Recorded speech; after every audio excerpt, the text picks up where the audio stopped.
Hi, so I'm using the tool Thinglink, which is a way to add sounds, text, make interactive virtual tours, things to images, videos. So we're going to go ahead and look at this sample interactive video of a crow that I think is very helpful, and I will kind of walk you through it.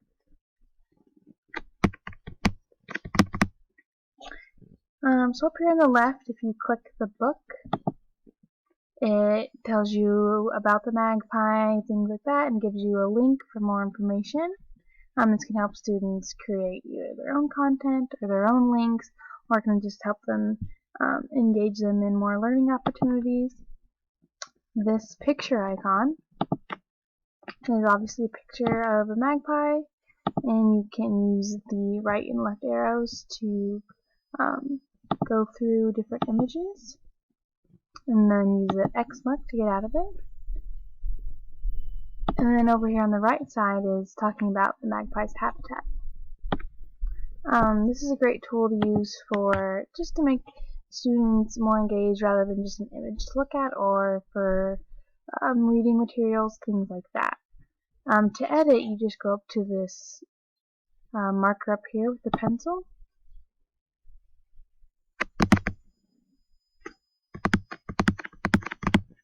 And what they did is they used this add tag here on the left, and you can add text, media, a label, you can add content from another website. So I just add text, and you use the title, description, you can change the icon, things like that, and then you can publish it. But that's more just for an image. Okay, now let's go back to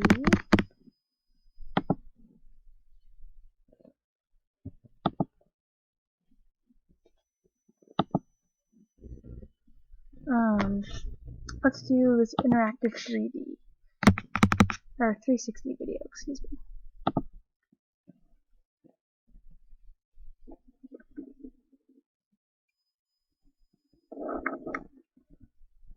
So again, you can kind of move around, see different landscapes. This helps for students to, explore a different area.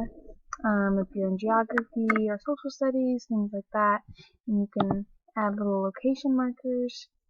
Or if you want to take your students on a virtual field trip, this is another great tool.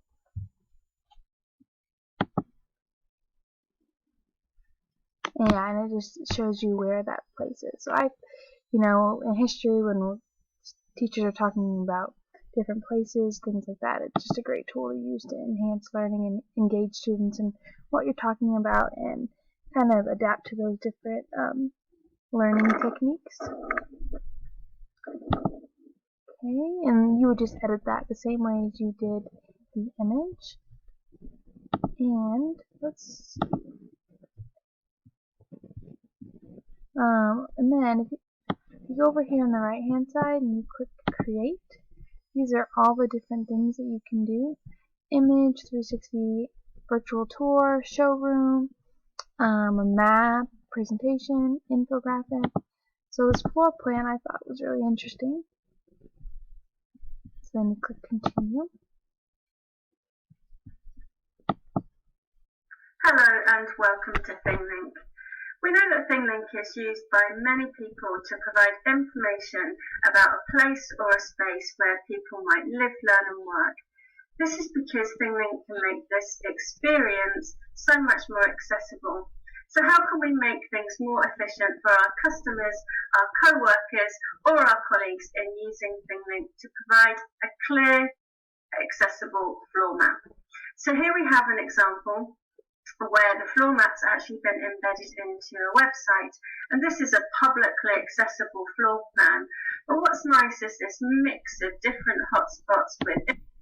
Okay, so I don't know if you can hear her talking, but this is a great way for students to see where exactly their classroom is, because sometimes I think anxiety can prevent students from wanting to go to class because they don't realize where their classroom is, or you're a freshman either in high school or at college or you're starting a new job, it's just a great way to really tell them where they're going to be at. And I thought that was very helpful. So we can get out of that.